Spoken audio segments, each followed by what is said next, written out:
नमस्कार दोस्तों, स्वागत है आप सभी का मेरे चैनल सुधा रेखी पर। और आज बात करेंगे मृत्यु के बारे में। लेकिन मृत्यु को जानने के लिए पहले जीवन को जानना होगा। तो दोस्तों, कहते हैं गुरु बिना ज्ञान नहीं, ज्ञान बिना गति नहीं। ये तथ्य अनंत काल से चले आ रहे हैं। ज्ञान क्या है, गति क्या है, इन दोनों शब्दों के भी भेद अनंत परंतु अंत में एक है। यहाँ पर अंत में एक मैंने इसलिए कहा क्योंकि अंत तो सबका एक ही है। सबने अंत में एक ही गति को प्राप्त होना है। गुरु और शिष्य की गति, ज्ञानी और अज्ञानी की गति, मेरी और आपकी गति। सभी को अंत में एक ही जगह जाना है और सभी का अंत निश्चित है। और यही निश्चितता एक समानता बनाती है। ज्ञान और गति, इन शब्दों का प्रयोग यहाँ मैं इसलिए कर रही हूँ। ज्ञान और मृत्यु का सार क्या है, अपितु वो जिज्ञासा जो हर जीवित व्यक्ति को जीते जी उत्सुक रखती है कि मृत्यु के समय इंसान क्या महसूस करता है। वो घड़ी कैसी होती होगी जब आत्मा देह का त्याग करती होगी। अपनी केदारनाथ की यात्रा के दौरान मेरी मित्र निधि से इस विषय पर चर्चा चल रही थी। एक भाव मन में आ रहा था कि जन्म के पश्चात मनुष्य धीरे धीरे इंद्रियों के वश में फंसता है और जीवन और अपनों के प्रति मोह में पड़ जाता है, माया जाल में जकड़ जाता है, इतने बंधन पाल लेता है कि अपने जीवन काल में वह कभी भी इनसे छूट नहीं पाता, अपितु जितना निकलना चाहता है उतना ही उलझता चला जाता है। ये सारे बंधन उसे ज्ञान से कोसों दूर ले जाते हैं और शरीर और आत्मा के बीच एक बहुत ऊंची दीवार खड़ी कर देते हैं। मनुष्य अपनी इच्छाओं की पूर्ति में इस तरह लीन हो जाता है कि दीवार के उस पार पड़ी आत्मा के बारे में कभी नहीं सोचता और धीरे धीरे काल चक्र इस शरीर को बूढ़ा और जर्जर कर देता है। शरीर एकदम आपका साथ नहीं छोड़ता। आपका अंतर्मन और असहाय पड़ी आत्मा अपना जोर लगाकर इच्छाओं की उस दीवार को गिराने की कोशिश करती है, लेकिन जब तक शरीर में क्षमता होती है वह मजबूती से उस दीवार को पकड़े रहता है। जैसे जैसे शरीर क्षीण होता है, अंतरात्मा अपना जोर लगाती है।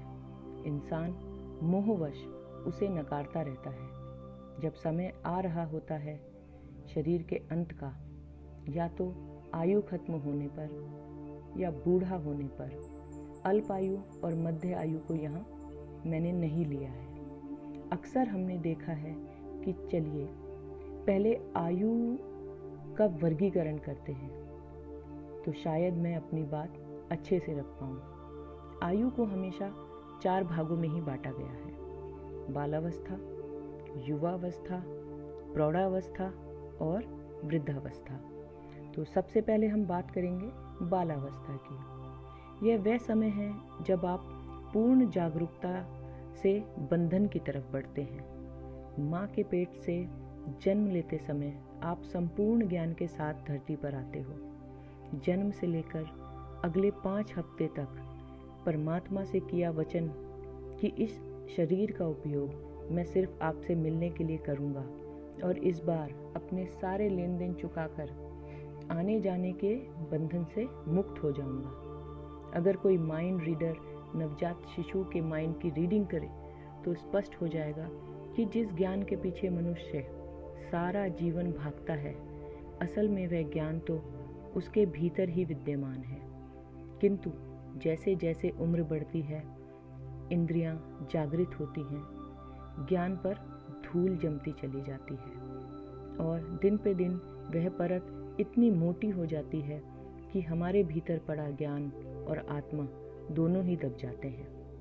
बच्चे भगवान का रूप होते हैं। यह तथ्य इसी बात की पुष्टि करता है। इसके बाद बारी आती है घर, परिवार, जाति, समुदाय, देश और संस्कृति की। ये सब नई परतें होती हैं जो मनुष्य के नए व्यक्तित्व का निर्माण करती है। घर का प्रभाव, परिवार का प्रभाव, समुदाय, जाति, ये एक के बाद एक आपको नई नई पहचान देने लगते हैं और मानव के कई भेदों का निर्माण करते हैं। कच्ची मिट्टी की तरह तुम्हें फिर से संस्कारों का पानी डालकर गूंधा जाता है और देश, काल और परिस्थिति के हिसाब से तुम्हें तराशा जाता है। ये मनुष्य का कायाकल्प उसके असली रूप को पूर्ण रूप से नष्ट कर देता है और यह बाहरी आवरण, बाहरी शिक्षा, मोह, माया, इच्छाओं को बनाने और उन्हें पूरा करने के चक्र में आपको फंसा देता है। इसका उदाहरण यही है कि कोई भारतीय अमेरिका में जन्म लेता है तो वो खुद को अमेरिकी ही मानने लगता है। मोगली इंसान होने के बावजूद खुद को भेड़िया ही समझता था। करोड़ों में से कोई एक ऐसा भी होता है जो इन धूल की परतों से बच जाता है और बाहरी लोभ उसे छू नहीं पाते और वह अपने भीतर ही मग्न रहता है।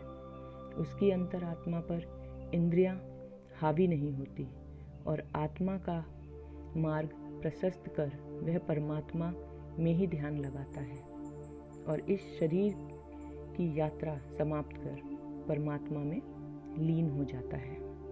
अब आते हैं युवावस्था पर। ये सबसे रोमांचित अवस्था है जिसे जीवन का गोल्डन पीरियड भी कहा जाता है। इंसान चाहता है कि जीवन में जितना मनोरंजन, आनंद वह ले सकता है वो अभी है, क्योंकि एक बार जवानी गई तो लौट कर नहीं आएगी।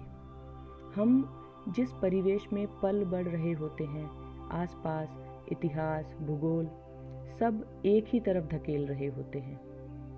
इंद्रियां भी इसी अवस्था में सबसे अधिक सक्रिय होती हैं। मेरे पिताजी का एक भजन है, बचपन में तू खेला कूदा, क्या क्या खेल रचाए थे, आई जवानी जी भर सोया, नाच रंग मन भाए थे, अब है बुढ़ापा सर पे तेरे और सांस का चलना टूट गया।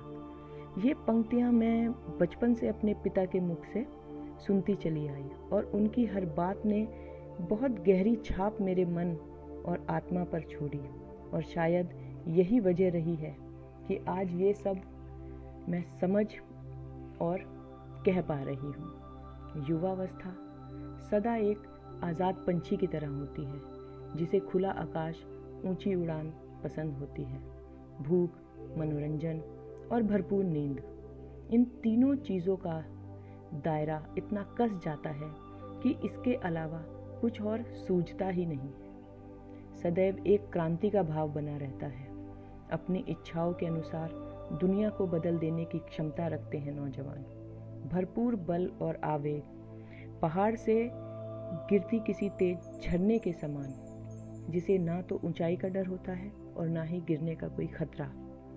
ये देश काल ही नहीं अपितु अगली पीढ़ी के भी निर्माता होते हैं। ये अवस्था मेरी, तुम्हारी और सबकी मनपसंद अवस्था होती है, किंतु एक सत्य यह भी है कि यही वो समय है जब आपका व्यक्तित्व एक प्रारूप में ढल रहा होता है।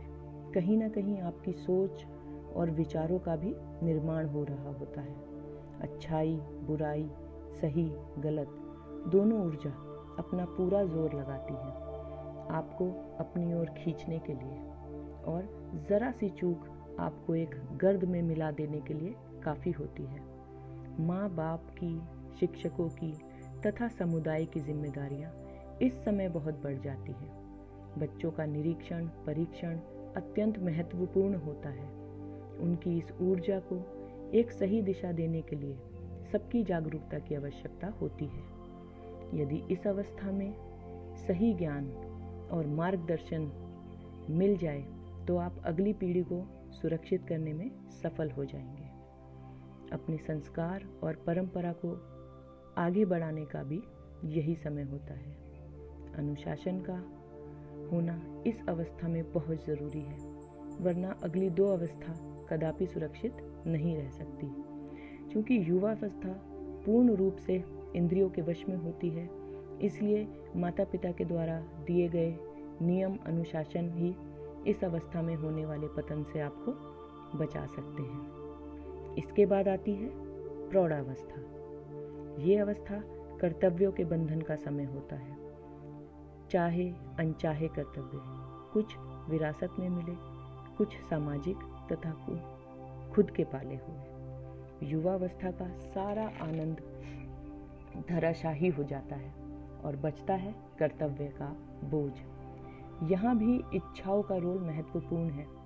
जितनी इच्छाएं होंगी, मेहनत उतनी ही करनी होगी।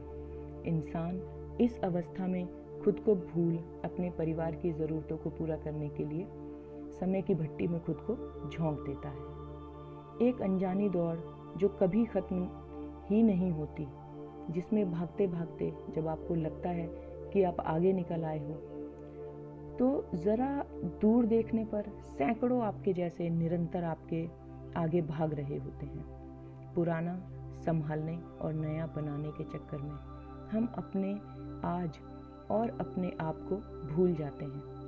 प्रकृति का नियम तक भूल जाते हैं कि सबका जीवन भरण पोषण और ज़रूरत को पूरा करना उस परमात्मा का काम है, लेकिन ज़रूरत तक कोई सीमित ही नहीं रहता। यहाँ तो इच्छाओं का बोलबाला है, होड़ लगी है खुद को समाज में स्थापित करने की, और परिवार का भरता होने के कारण हम खुद ही परिवार के परमात्मा के स्थान पर बैठ जाते हैं और सबकी ज़रूरतों से लेकर इच्छाओं तक की पूर्ति करने में जुट जाते हैं।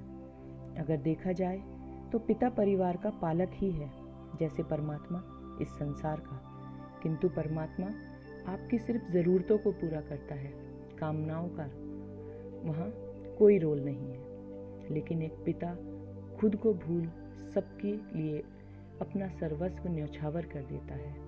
एक पक्षी केवल पंख निकलने तक अपने बच्चों के मुंह में दाना डालता है, किंतु मनुष्य अपने बच्चों के बच्चों तक को पालता है।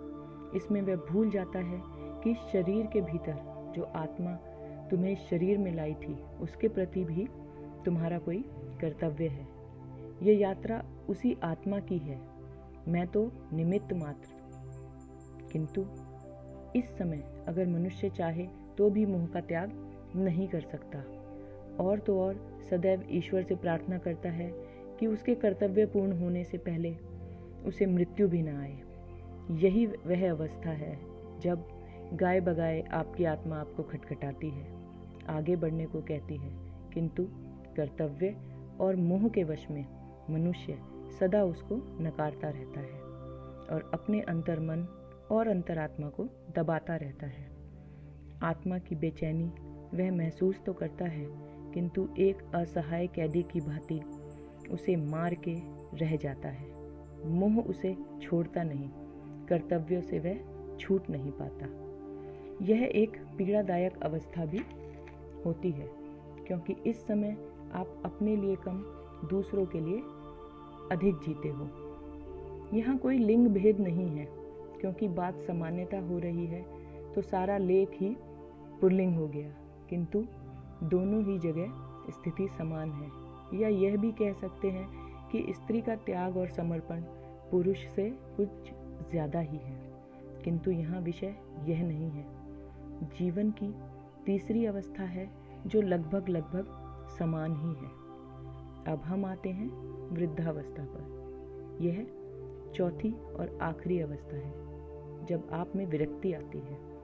जीवन के 3 पड़ाव पार कर आप अधिकतर अनुभव कर चुके होते हैं, क्योंकि अब समय आपको पीछे छोड़कर आगे बढ़ रहा होता है और आप जीवन भर के समीकरण की गुणा भाग कर रहे होते हैं। एक चुप्पी आपको धीरे धीरे घेरने लगती है और कभी कभी आप अपने अस्तित्व की उपस्थिति दर्शाने के लिए कुछ असामान्य चीज़ें भी करते हैं, ठीक वैसे ही जैसे बाल्यकाल में बच्चा शैतानी करता है। किंतु ये शैतानी नहीं, एक झुंझलाहट, थोड़ा सा कर्कश या तुलनात्मक हो जाना होता है। कहीं कहीं पश्चाताप भी झलकता है। इसके ठीक विपरीत भी कुछ लोग होते हैं जो इस अवस्था में शांति और आनंद में रहते हैं। लोगों को देखकर अपने अनुभवों के चलते सिर्फ मुस्कुराते रहते हैं, क्योंकि वह जानते हैं कि आगे क्या होना है। अक्सर वृद्धावस्था इन दोनों स्वरूप में देखी जाती है। जहाँ झुंझलाहट है वहाँ स्वीकृति नहीं है, जहाँ शांति है वह स्वीकृति और समर्पण दोनों ही है। स्वीकार न करना कष्ट है और यह हर अवस्था में होता है, किंतु वृद्धावस्था में कष्ट कई गुना बढ़ जाता है, क्योंकि अब आप तन और मन दोनों से कमज़ोर हो चुके हो। अब समय होता है मोह को त्यागने का, क्योंकि अब लोग, समुदाय, परिवार और परिजनों के द्वारा आपका त्याग भी शुरू होने लगा है। सब छूट रहे होते हैं। हर कोई अपना जीवन अपनी अवस्था के अनुसार जी रहा होता है। यहाँ एक संतुलन की आवश्यकता भी है। जो हो जाए तो भला, नहीं तो बचा कुचा समय काटना तो पड़ेगा ही। अब आत्मा जोर लगाती है, आपको ज़्यादा खटखटाती है, उलझन बढ़ रही होती है, आप ज़्यादा विचलित रहते हो। एक भय जीवन के अंत का भी है। बहुत सारे भय हैं, कष्ट हैं, रोग हैं, द्वेष हैं। एक परमात्मा ही है जो इस समय इन सभी कष्टों से पार लगा सकता है, लेकिन पहला कदम उसकी ओर हमें ही बढ़ाना है। वह तो सदैव ही इंतज़ार में रहा कि कब तुम उसका ध्यान करो। जीवन भर वह मुस्कुराता हुआ तुम्हारी ओर देखता ही रहा। तुमने जब जो कहा, जैसा किया, उसने ठीक वैसा ही ले लिया। वह समान भाव से सदैव उस क्षण का इंतज़ार करता है कि कब तुम चाहो कि मुझे तुम्हारे पास आना है, उसके बुलाने से पहले, क्योंकि अंत समय में तो वह हाथ देगा ही। यही नियति है। गति तो सबकी एक समान ही है, छूटना तो सभी ने है। अगर समय से पहले छूट जाओ तो कष्ट नहीं होगा, राग नहीं होगा, द्वेष नहीं होगा, आनंद ही होगा और सुकून ही होगा। ये हमेशा से तुम्हारे ही वश में था, किंतु तुमने मोह को चुना, इच्छाएं चुनी, तभी कष्ट पाया। परमात्मा को चाहते तो आनंद पाते, क्योंकि वही परमानंद है, परम सुख है। उस आनंद के बिना अंत नहीं है। मोह त्याग के बिना कोई भी अंत गति को प्राप्त नहीं होता। आत्मा का इस शरीर को छोड़ना इतना सरल नहीं। मोह के चलते कभी कुछ छूट ही नहीं सकता। ये मोह ही तो था जिसने सारा जीवन एक बंधन दिया। चाहते तो कभी के छूट सकते थे, लेकिन कोशिश ही नहीं करी। अब समय आ गया था, या कहिए कि खत्म हो गया। अब अन्य कोई मार्ग नहीं है। इंद्रियों की शिथिलता पल पल ये एहसास कराती है कि समय नहीं बचा है। धीरे धीरे शरीर भी जर्जर होने लगा है। तुम चाहो ना चाहो अब सब छूट रहा है। जिस शरीर पर गर्व था वह शरीर अब तुम्हारे वश में नहीं रहा। जीभ का स्वाद नहीं रहा, कानों पर आवाज़ का असर नहीं रहा, आँखों की बाहरी दृष्टि क्षीण हो गई, शक्ति जाती रही। यह सब एक एहसास मात्र है जिस पर तुम्हारा कोई वश नहीं। कभी खुद को बाहर जाकर थोड़ा दूर से देखने की कोशिश करो तो पूरी यात्रा दिखेगी। उस परमात्मा से प्रार्थना करो कि अब जगा दे, सोने से पहले एक बार जगा दे। तुम कहोगे तो वह करेगा, अवश्य करेगा। अंत में भले ही एक क्षण के लिए करना तो है।